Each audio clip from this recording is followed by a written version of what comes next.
안녕하세요. 아이온큐 주주 여러분. 많은 분들이 아이온큐 주가의 변동성 때문에 투자를 망설이거나 반대로 이게 기회다라고 생각을 하실 텐데요. 최근 아이온큐의 경영진이 밝힌 회사의 장기적인 그림과 그것을 바탕으로 우리가 현실적으로 26년과 27년도에 어느 정도의 주가를 기대해 볼 수 있는지 구체적인 숫자를 가지고 계산 한번 해보겠습니다. 오늘 영상 끝까지 보시면은 아이온큐의 투자의 큰 그림을 잡으시는데 분명히 도움이 되실 것입니다. 최근 아이온큐의 CFO죠. 인더싱이 CNBC와 같은 여러 미디어에 나와서 이야기하는 내용을 한번 짚어볼 필요가 있습니다. 그들의 메시지는 아주 명확한데요. 회사의 초점은 단기적인 분기 실적이 아니라는 점입니다. 물론 분기 실적도 중요하지만 그보다 훨씬 더 큰 그림, 바로 5년 단위의 장기 계획을 세우고 거기에 맞춰서 움직이고 있다는 것을 계속 강조하고 있습니다. 이게 무엇일 듯할까요? 단장의 성과에 일희일비하지 않고 장기적인 기술 확장과 시장 공략에 집중하고 있다는 겁니다. 실제로 아이온큐는 전 세계 어느 나라에도 양자 시스템을 계속 배치하고 있습니다. 단순하게 기계를 가져다 놓는 게 아니라 그 시스템을 계속 사용할 고객사들과 아주 긴밀하게 협력을 하면서 현장에서 실제 문제를 해결하는 솔루션을 함께 만들어가고 있죠. 이 과정에서 양자 컴퓨팅 성능 자체가 정말 기하급수적으로 무섭게 발전하고 있는데, 이렇게 성능이 좋아지니 당연히 더 많은 고객과 개발자들이 아이온큐의 기술에 매력을 느낄 수밖에 없는 선순환 구조가 만들어지고 있다는 게 그들의 설명입니다.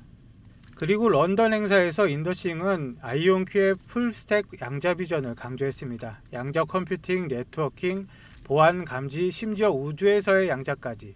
이 내용을 보시면은 눈치채시는 분은 아시겠지만 아이온큐가 인수합병한 회사들의 기술력입니다. 양자 기술은 더 이상 미래가 아니다. 빠르게 진행되고 있다고 합니다. 그럼 이렇게 멋진 장기 계획은 잘 알겠습니다. 하지만 우리 투자자들에게 가장 중요한 건 역시 가격이겠죠. 대체 얼마나 갈 수 있는데? 라고 물어볼 수가 있는데, 일단 오늘의 아이온큐 주가는 10.47% 하락한 45.40달러로 마감을 했습니다.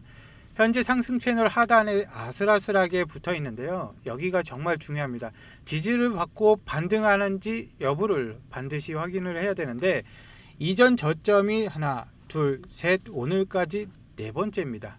이제 반등할 시간이 되었다라고 생각이 들고, 그리고 잠시 뒤에 계산해드릴 가격까지 보시면은 이 45.40달러가 저점이다 라고 생각을 하실 수가 있겠습니다. 근데 만에 하나 채널 하단을 뚫고 내려온다면은 당분간 힘든 싸움이 될 수가 있을 것 같습니다. 12월 금리 인하 확률도 50.7%까지 하락을 했습니다. 원인은 참고할 만한 핵심 지표, CPI라든지 고용보고서가 줄줄이 발표가 되지 않았기 때문에 연준에서도 12월 금리를 인하할 수도 있고, 그렇다고 인상할 수도 없는 상황입니다. 그렇기 때문에 금리 인하 수혜주인 기술주로서 주가 상승에 동력을 잃을 수가 있다고 생각을 합니다. 최근까지 데이터를 보면은 26년 12월 말 기준으로 아이온큐의 예상 매출액이 약 1억 9,110만 달러로 잡혀 있습니다.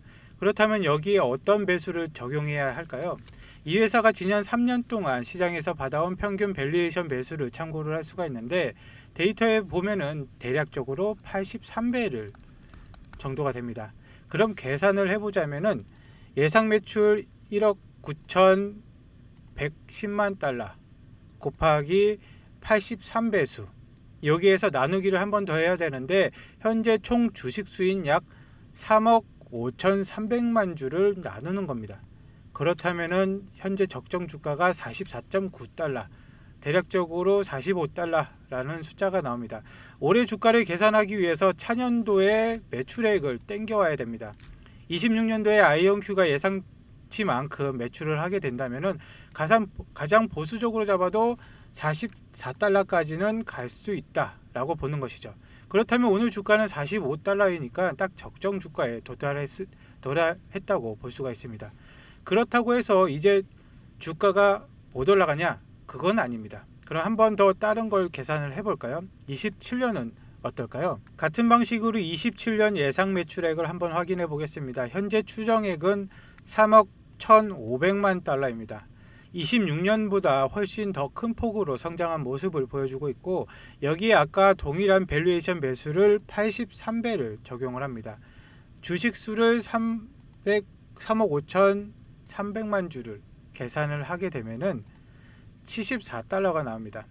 그럼 이 두 가지 숫자가 나왔는데 26년 목표치는 45달러, 그리고 27년 목표치는 74달러입니다. 이것이 우리가 아이온큐를 바라볼 때 기준으로 삼을 수 있는 하나의 밴드가 된다고 보시면 되겠습니다. 오늘 아이온큐의 주가가 45달러대 움직이고 있다면은 지금 45에서 74달러의 밴드의 하단 부분에 와 있는 거죠. 그렇기 때문에 오늘 주가가 어떠한 이슈로 급락 단기적으로 하락하면은 이 45달러 근처나 아래로 떨어지면은 오히려 장기적인 매출 성장을 믿는 장기 투자자들에게는 오히려 주식을 모아갈 수 있는 좋은 기회다라고 보실 수가 있는 겁니다. 물론 이 모든 계산은 예상대로 매출이 증가했을 때를 전제로 합니다.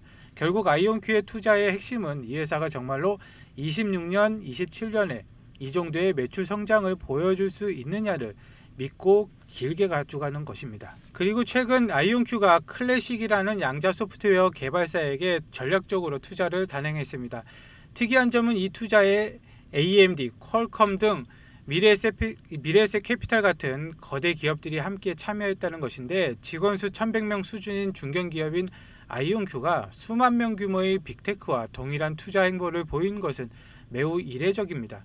아이온큐의 조던 샤피로 총괄은 하드웨어를 선도하는 것도 중요하지만 고객들이 쓸 수 있는 혁신적인 소프트웨어와 알고리즘이 더 중요하다고 밝히며 클래식과의 파트너십을 강조했습니다.